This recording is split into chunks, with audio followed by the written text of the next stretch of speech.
కల్కి 2898 AD. ఈ సినిమాలో మహాభారతం అలానే కల్కి పురాణంకి సంబంధించిన రెఫరెన్స్ చాలా ఉన్నాయి. వీటికి సంబంధించిన పురాణ కథలను మనం ఇప్పుడు తెలుసుకుందాం. అందరికీ నమస్కారం. Welcome back to my YouTube channel Akanksha's philosophy, where knowledge meets wisdom. ముందుగా ఎవరైనా ఈ మూవీ చూడకపోతే వాళ్ళకి స్పాయిలర్స్ అలర్ట్. నేను చెప్పే పురాణ కథల వల్ల మీకు స్టోరీ తెలిసే అవకాశం ఉంటుంది. ఇకపోతే మూవీలో పురాణం గురించి ఎక్కువగా వినిపించే పేర్లు అశ్వత్థామ, భైరవ, సుమతి, కాశీ, శంబళనగరం, కల్కి, ఇంకా కలి. వీటన్నిటి గురించి మనం ఒక్కొక్కటిగా తెలుసుకుందాం. ముందుగా అశ్వత్థామ గురించి మహాభారతంలో ఉంటుంది. ద్రోణుడికి అలానే కృపికి నుడుదు పైన ఒక వజ్రం కలిగిన సంతానం అశ్వత్థామ. అలాగే ఈ భూమిపైన ఉన్న 7 చిరంజీవులలో ఒకరు. కురుక్షేత్ర 10వ రోజు భీష్మ పితామహుని మరణం తరువాత ద్రోణుడిని సేనాపతిగా నియమించారు. ద్రోణుడి శక్తి గురించి తెలిసిన శ్రీకృష్ణుడు పాండవులతో కలిసి ఒక పథకం వేశాడు. ఆ పథకంలో అశ్వత్థామ అనే పేరు గల ఏనుగుని భీముడు చంపి అశ్వత్థామ చనిపోయాడు అని అసత్యాన్ని ద్రోణుడికి తెలిసేలా చేశారు. తన కొడుకు చనిపోయాడు అన్న బాధతో ద్రోణుడు కృంగిపోయాడు. అదే సమయం చూసి ధృష్టద్యుమ్నుడు అంటే ద్రుపదుని కుమారుడు ద్రోణుడిని చంపేశాడు. ఈ విషయం తెలుసుకున్న అశ్వత్థామ కోపంతో రగిలిపోయి తన తండ్రి మరణానికి ప్రతీకారంగా పాండవుల వంశం లేకుండా చేయాలని నిర్ణయించుకుంటాడు. కురుక్షేత్రం 18వ రోజున కౌరవ సేనలో చివరిగా మిగిలిన అశ్వత్థామ, కృపాచార్య ఇంకా కృతివర్మతో కలిసి మనం ఎలాగో ఓడిపోబోతున్నాం, కనీసం పాండవుల వంశాన్ని నాశనం చేద్దామని ఆ రోజు రాత్రి పాండవులు సేద తీరే ప్రదేశానికి వెళతారు. అక్కడ పాండవులు ఉండకపోవడంతో అక్కడ ఉన్న పాండవ సేనను అలానే ఉప పాండవులు అంటే పాండవుల పుత్రులను చంపేస్తారు. ఆ విషయం తెలుసుకున్న పాండవులు అశ్వత్థామను చంపడానికి వస్తారు. అశ్వత్థామ అలానే అర్జునుడు ఒకేసారి బ్రహ్మాస్త్రాన్ని సంధిస్తాడు.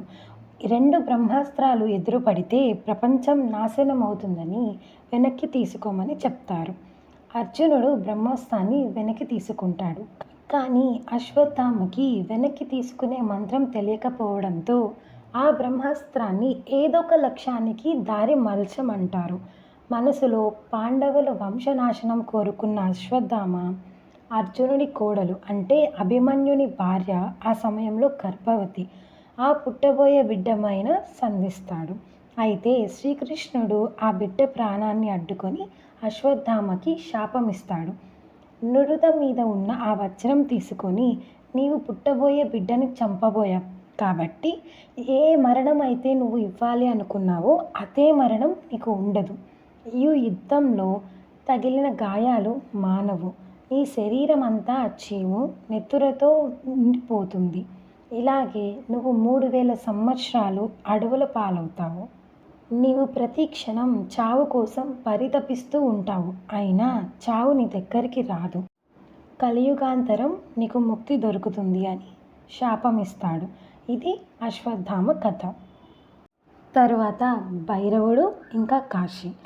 భైరవుడు గురించి తెలుసుకోవాలన్నా కాశీ పట్టణం గురించి తెలుసుకోవాలన్నా మనం శివపురాణం గురించి తెలుసుకోవాలి.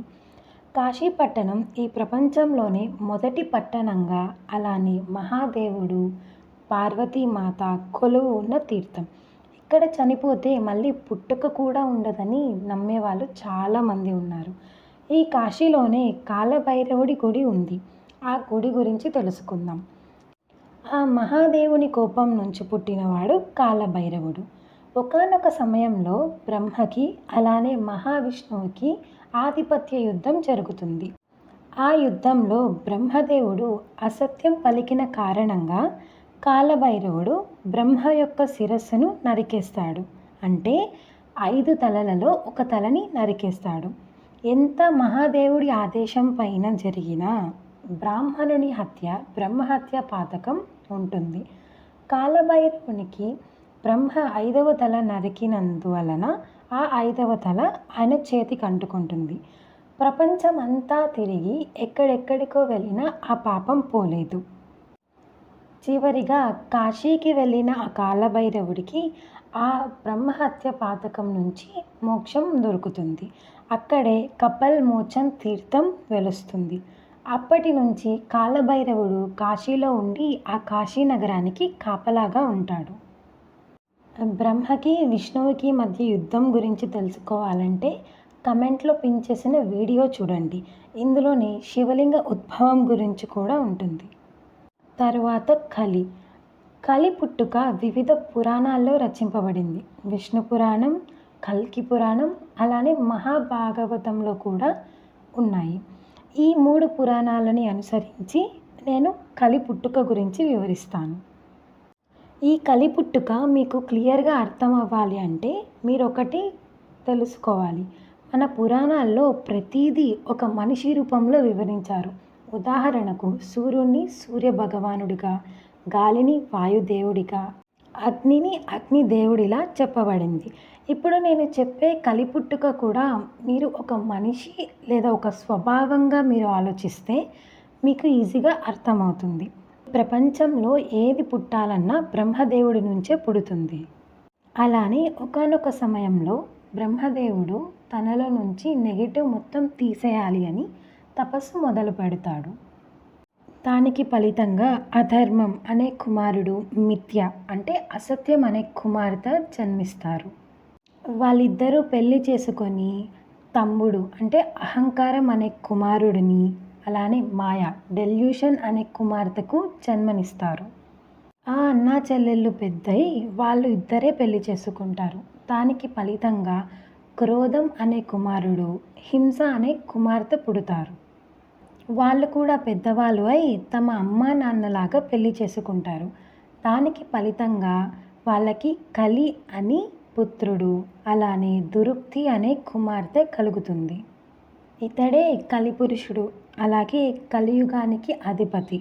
ఈ కలికాలంలోనే మనం జీవిస్తున్నాం. ఈ కలిపురుషుడు నల్లటి శరీరం కలిగి ఎర్రటి నాలుకతో శరీరం అంతా దుర్వాసన, అలానే ఎప్పుడు మద్యమత్తులతో అమ్మాయిలతో ఉంటాడు. ఈ కలిపురుషుడు తన చెల్లి అయిన దురుక్తిని పెళ్లి చేసుకొని భయం అనే కుమారుడిని, మృత్యువు అనే కుమార్తెకి జన్మనిస్తాడు. భయం ఇంకా మృత్యువు పెళ్లి చేసుకొని నిర్ణయ అంటే నరకం అనే కుమారుడు, యాతన అంటే తట్టుకోలేని నొప్పి లేదా బాధ అనే కుమార్తెకు జన్మనిస్తారు. వీళ్ళిద్దరూ పెళ్లి చేసుకొని 10,000 మంది అవలక్షణాలు అనే పిల్లలు పుడతారు. ఒకసారి వీళ్ళ వంశవృక్షం చూడండి. వావి వరుసలు లేకుండా పెళ్ళిళ్ళు చేసుకుంటారు, అలానే సంతానాలు కలుగుతారు. కలియుగం మొదలై ఇప్పటికే 5,000 సంవత్సరాలు పూర్తయింది. ఇంకా 4,27,000 సంవత్సరాలు కలికాలం మిగిలి ఉంది. ఈ రాబోయే కాలంలో ధర్మం ఉండదు, యజ్ఞం ఉండదు, పూజలు ఉండవు, పునస్కారాలు ఉండవు, మానవత్వం ఉండదు. అధర్మం, అసత్యం, మాయ, అహంకారం, క్రోధం, హింస, భయం, నరకం, యాతన ఇంకా 10,000 అవలక్షణాలతో కలిసి ఈ రాబోయే కలికాలం ఉంటుంది. వరసలు, బంధుత్వాలు ఉండవు. మనిషి ఆయుష్ తగ్గిపోతుంది. మనుషులు మద్యం మత్తులో చేయకూడని పనులు చేస్తారు. అర్హత లేని వాళ్ళు అధికారులుగా ఉంటారు. ధర్మంగా ఉన్నవాళ్ళు పనికిరాని వాళ్ళుగా ఈ సమాజం చూస్తుంది. ఈ స్వభావాలు అన్నీ ఎప్పుడైతే అదుపు తప్పుతాయో అప్పుడు ఆ మహావిష్ణువు ఈ భూమిపైన అవతరించి మళ్ళీ ధర్మాన్ని స్థాపిస్తాడు అని భగవద్గీతలో వివరించారు. భగవద్గీత 4వ చాప్టర్ 7వ శ్లోకం. యదా యదా హి ధర్మస్య గ్లానిర్భవతి భారత అభ్యుత్థానమధర్మస్య తదాస్మానం సృజామ్యహం. ఓ భరతవంశీయుడా అర్జున, ధర్మం నశించి అధర్మం పెచ్చుమీరినప్పుడల్లా నన్ను నేనే సృష్టించుకుంటూ ఉంటాను. అలాగే పవిత్రానాయ సాధూనాం వినాశాయక దుష్కృతాం ధర్మ సంస్థాపనార్థాయ సంభవామి యుగే యుగే. దుష్టజన శిక్షణకు, అలానే ధర్మ సంస్థాపన కోసం ప్రతి యుగంలోనూ నేను అవతరిస్తూనే ఉంటాను అర్జున అని. పైన చెప్పినట్లుగానే కల్కి భగవానుడు శంబల అనే నగరంలో సుమతి అలానే విష్ణువ్యాస అనే బ్రాహ్మణ దంపతులకు చైత్రమాస శుక్లపక్ష ద్వాదశి రోజు అశ్విని నక్షత్రంలో మేషరాశిలో జన్మిస్తాడు అని కల్కి పురాణంలో ఉంది. ఈ శంబల అనే నగరం హిమాలయాల మధ్యలో అదృశ్య నగరంగా, బయట ప్రజలకు తెలియని నగరంగా ఉంటుంది. ఇక్కడ బ్రాహ్మణులు నిత్యం ఆ మహావిష్ణువు కోసం యాగాలు, హోమాలు చేస్తూ ఉంటారు. కల్కి భగవానుడు కల్లితో యుద్ధం చేసి ధర్మాన్ని స్థాపిస్తాడు. మరలా సత్యయుగం మొదలవుతుంది అని పురాణాలలో చెప్పబడినది. ఇది కల్కి మూవీలో ఉన్న మన పురాణ కథల రెఫరెన్స్. ఈ వీడియో మీకు నచ్చింది అనుకుంటున్నాను. ఈ వీడియో నచ్చితే లైక్ చేయండి. మీకు ఏ సందేహాలు ఉన్నా నాకు కమెంట్ సెక్షన్లో తెలపండి, నేను సమాధానం ఇస్తాను.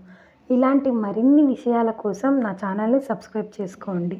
మీ ఫ్రెండ్స్ ఇంకా మీ ఫ్యామిలీకి ఈ విషయాలు తెలియాలి అనుకుంటే ఈ వీడియోని షేర్ చేయండి. ఈ వీడియో చూసినందుకు ధన్యవాదాలు. మరో ఇంట్రెస్టింగ్ టాపిక్తో మళ్ళీ మీ ముందు ఉంటాను. నమస్తే.